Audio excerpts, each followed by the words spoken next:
Yun nangyari kasi noon habang nag-harvest po kami, lumalalim po yung tubig. Kaya hindi namin natapos yun. Nasira lahat yung mais po namin, tumubo, walang nangyari. Lahat po ng dito, gustong bilhin po ng SN Aboitiz kasi mapatayo sila ng project. Po, nabili po yung mga tabi-tabi po namin pero hindi namin alam kung magkano ba yung kasi sila na ang bahala. Pero sa amin po, ang gusto ko lang, dahil ganito na ang situation ko po, ibenta ko na po yung lupa po namin ng tamang halaga na wala ba yung po, gusto hindi ko naman lugi. Yung sa tamang, hindi naman lugi, yung tamang presyo lang. Tamang presyo lang po. No? Sabi nga natin, fair market value. Kaya ang ginawa nila, kung noon pa gusto na nilang ibenta ng mas mababa, di dapat hindi na sila gumasto sa pagpapatitulo. Ngayon, napatituluan na nila, gusto naman nila yung tama naman. Sana huwag niyo kami pabayaan. Kapasok na po kayo dito sa himpilan ng bitag po. Hindi namin po kayo papabayaan, nanay, ha? Wala pong ibang programa sa telebisyon, kahit saan, na ginagawa po dahil ayaw namin sabihin kami lang. Kami lang po talaga ang tumatanggap ng mga reklamo sa mga maliliit na tao, magsasaka, mangingisda, kahit saan, na medyo walang matakbuhan, walang nakikinig. Pag kayo po ay mga ganong kaliit na tao, sa ibaba na kayo, sa laylayan ng ating lipunan, meron pong isa na pwede pong puntahan. Ako po si Ben, si Bitag, yung lagi nakasalamin. Ako po yung tatayo. At mag-iimbestiga po kami kung tama, ilalaban po namin yan. Kami po yung matataenga at bibig ng taong bayan kung ano po yung medyo kakulangan, medyo napagsamantalahan, kahinaan, or mga sakit sa ating mga sistema na dapat mailabas at matuwid. Mula Ipugaw, ito ho via video call, makakausap natin yung mag-asawang corn farmer na sina Jerry at Engracia Corpus. Magandang umaga po sa inyong dalawa. Magandang umaga rin, sir. Alright, kumusta naman kayo? Okay naman, sir. Oo, sir. Okay naman, sir. Alright. May tumawag na ba sa inyo pagkatapos ng maipalabas kayo nung nakarang linggo na i-feature namin? May tumawag na ba sa inyo? Wala po, sir. Oh, okay. Sige. Kumusta naman yung inyong lupain dyan? Yan ba'y natutubigan, nababaha ko minsan dahil may infrastruktura dyan yung NIA, National Irrigation Administration, tama? Yes, sir. Pero yung National Irrigation Administration, yan ba'y yung dinadaanan niya ng NIA galing doon sa sinasabing tubig na manggagaling doon sa SN Aboitiz? Yun ba sinasabi niya? Sa dam? Yes, sir. Okay. Alright. Sige. Kumusta naman? Binabaha ba ngayon? Medyo tag-init ngayon. Paano bahain? Tigang ngayon ang lupa ata riyan, di ba? Walang tubig, sir. Walang tubig. So ngayon, walang tubig. So, well, tuyo ang lupa. Kumusta? Nakakapagtanim ba kayo ng mais? Wala pa ngayon, sir, kasi wala namang ulan, sir. Wala nang ulan. Yes, sir. Pag umulan, sir, yun. Taniman po, sir. Pag ganito, wala po, sir.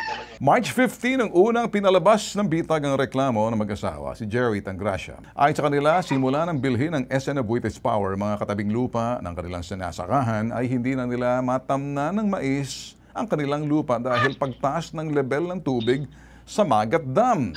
Tanging ang lupain lamang daw nila ang hindi pa nabibili ng SM Aboitiz sa kanilang lugar. Nais nitong ibenta ng mga mag-asawa sa tamang halaga na huwag sila mapagsasamantalahan dahil nga sa kalagayan ng misis na si Engracia, kanyang sakit, stage 2 rectal cancer. Ayan po. So nakikita niyo po, ano? So ngayon, kahapon nagpadala ng statement ng SN Aboitiz Power sa bitag hinggil sa reklamo ng mag-asawang Corpus. Ayon sa kanilang pahayag, taong 2016 pa nung nagkaroon ng grievance proceeding sa lupain ng mag-asawang Corpus upang magkaroon ng paglilinaw kung sila ba ay apektado ng proyekto. Base sa titulong isinumite ng mag-asawang Corpus, napagalaman na nag-overlap ang kanilang lupa sa ibang tituladong lupain kabilang ang ilang lupa na nakapangalan sa NIA.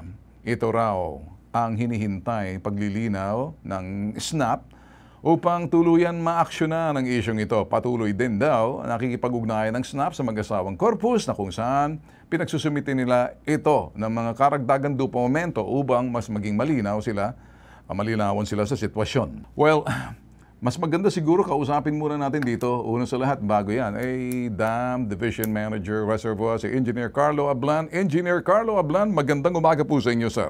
Yes, sir. Magandang umaga din po. Salamat po, sir, sa pagtanggap ng tawag po namin. Nakalive po tayo sa IBC TV 13. Sir, lumapit po sa amin ng mag-asawa, magsasaka. Sila lang yung tanging hindi pa nabili ang lupa. Gusto sanang gamitin ni Jerry at Ingracia, yung si Mrs., kasi may sakit po siya, stage 2 rectal cancer, na ibenta na ang lupain kasi pangtustos doon sa pangangailangan, medisina, papagamot.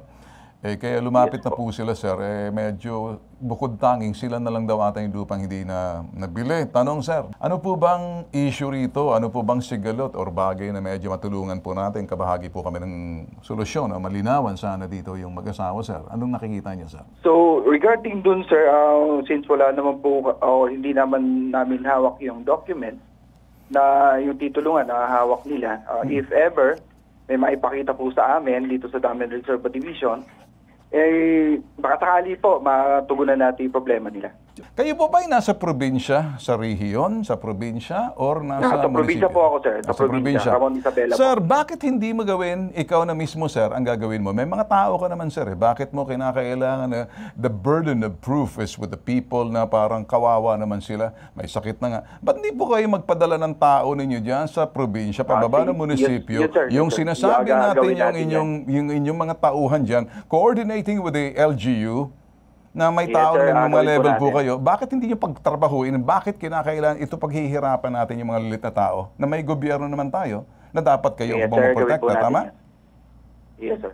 So ngayon po, sir, sinasabi ko, bakit parang hinihiling mo sila ang magpapakita ng titulo, samantalang medyo mali ata, sir, Dapat bago nyo dadaanan yung sinasabing infrastruktura yan, daanan, lagusan ng tubig, alamin nyo muna kung ano yung lupain na yan. Yan ba, bago nyo expropriate o kukunin yan, babayaran nyo rin. Di ba? Yes, sir. Tama po. Bakit nyo pinahihirapan, sir, parang itong mga pobre na to, sila magpapatunay ngayon? Hindi po tama yon. Kaya po nagpabitag na po sila Sige po, sir. Sige po, sir. Sundin po namin yan. So ngayon, sir, sa tagal ng panahon, binili yung iba at gusto nyo sila magpapakita ng kanilang ebidensya. Kayo ang kukuha, sila ang papakita ng ebidensya. Teka muna, sir, hindi ba? Kayo ang maglalagay ng infrastruktura. Alamin nyo muna kung sino nagmamay-ari, kung meron bang may claimant dyan. Respeto man lang, sir, bilang sinasabing kortesiya at respeto, natatanungin nyo yung tao, pagkatapos tsaka kayo magtatanong sa kanila. Hindi yon sila piperwisyuhin nyo, tapos pagpapaliwanagin nyo, buisit ako dyan, sir. Yes, sir. You get what I'm saying? No. Do you get what I'm saying? Yes, sir. Yes, sir. Are we clear? Kung sa ibang media nakakalusot kayo, hindi kayo makakalusot sa bitag. Aral po kami pagdating po sa mga bagay na to. So, sir, engineer, pumunta ka riyan sa NIA at kataas-taas sa ilalim ka ng Department of Agriculture. You are supposed to be working with the Municipal Agricultural Office. Diyan sa officer, diyan sa sinasabing lokal na pamahalaan, you let the person there, kasi farmer sila, utusan mo ang MAU, tapos papuntahin mo riyan, total, nasa Department of Agriculture ka lang naman, NIA ka lang naman, nasa Department of Agriculture ka, sa ilalim kayo, administrator kayo ng mga tubig-tubig sa ilalim ng DA, bakit hindi mo puntahan? Bakit ipapadala ka ng tao mo sa probinsya? Work with the MAU para yung MAU, Municipal Agricultural Officer, kausapin itong mga pobre magsasaka para makuha na ang sagot. Kawawa naman, sir. May sakit na nga May cancer na nga Yes po. Hindi kita kinakagalitan, sir. Nagalit lang ako sa sitwasyon To hear this. Yes, sir. Naintindihan ko po. Can you do this? Can you give me an update on this? Yes, sir. Yes, sir. I will. Kailan po natin malalaman ang update? With that, sir, ASAP, if possible, ipa-workout natin ngayon para makita kung saan nga sila nakalatag, Yun. saan nakuha yung Tama po kayo, sir. naka-connect dyan. Tama po Malapit kayo, sir. naman yung barangay na tinatatayon nila. Yes, sir. Gamitin niyo po ang LGU Barangay, Municipal Agricultural Officer. Gamitin niyo po yung DILG, gamitin niyo po yung DA, gamitin niyo kapangyarihan niyo. Kung yan ay sa DNR, tingnan niyo po yung titulo sa DNR, gobyerno sa gobyerno, wag na itong mga tao na to kasi Sige, sir. pinahihirapan Sige po. natin. Noted po. Noted na, sir. So, can I Yes, sir. call Yes, you sir. back, sir, next week? Bago mag-Holy Yes, Week. sir. Indeed po. Okay, sige sir. Ano naman pong ugnayan dito, parang bibili naman daw ng lupa, sir, ay sinasabi. Kasi syempre, ang ina-expect po nitong Abuites, malaking kumpanya po to, hindi lang bibilhin ng lupa kasi may kunting sigalot daw sa lupain nitong tao na to. Hindi ba dapat makakaalam niyo yung MAU? At hindi ba dapat yung mga NIA?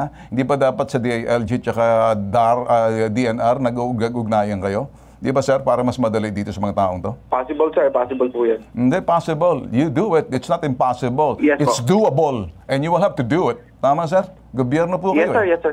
Okay, sige, sir. Yes, sir. Thank you so much, sir. By next week, I will call you Okay again. po. Okay, sige. Yes, sir. Yes, sir.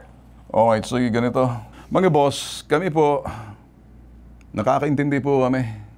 Pagdating po sa mga sinasabing flow ng mga trabaho ng pamahalan po natin, kaya po may bitag eh. Hindi po kami sumbong-sumbong dito. Kapag inilaban po namin ang karapatan po ng mga maliit na tao, tulad ng mga magsasaka tulad nito, kay lupain mang Darian, kung lupain man yan ng DNR, pag may titulo at nagbagahagi na po yan, matagal na sila, hindi po pwedeng parang kinakawawa. Ganun lang po kasimple. Yun po ang aming laban dito. Ngayon, babalik tayo rito sa mag-asawa. Okay, Jerry, Engracia, nakita mo kung paano namin inalaban to at magbabantay tayo. Binibigyan ko ng trabaho yung inhinyero na yun para balikan tayo at gusto kong mangyari, siya magpapadala ng tao niya sa probinsya, pababa ng munisipyo at ang munisipyo makikipag-ugnayan sila sa DILG, yung Municipal Agricultural Officer. Wala bang MAU? Wala bang MAU na lumalapit sa inyo para alamin ang estado ninyo sa barangay? Wala ba? Wala naman po, sir. Wala. Sige, ganito ang gagawin namin. Gagawa kami ng paraan para makuha natin, pati mga barangay dyan, pagtrabahuin natin sa ilalim ng mayor, kung sino ang mayor ninyo sa munisipyo na yan, para makita, masilip ang kalagayan ninyo. Okay? Sir, yes. Hindi namin kayo papabayaan. Okay, ngayon, nag-imbestiga na kami. Nang himasok na si Bitag. Ay sisiguraduhin ko, kaargoan na namin dito sa parting to. Hindi ka pwede madihado, kayong dalawa. Lalong-lalo na ikaw, Engracia, may sakit ka na. Kailangan mo yung pera dito sa pangpapagamot mo.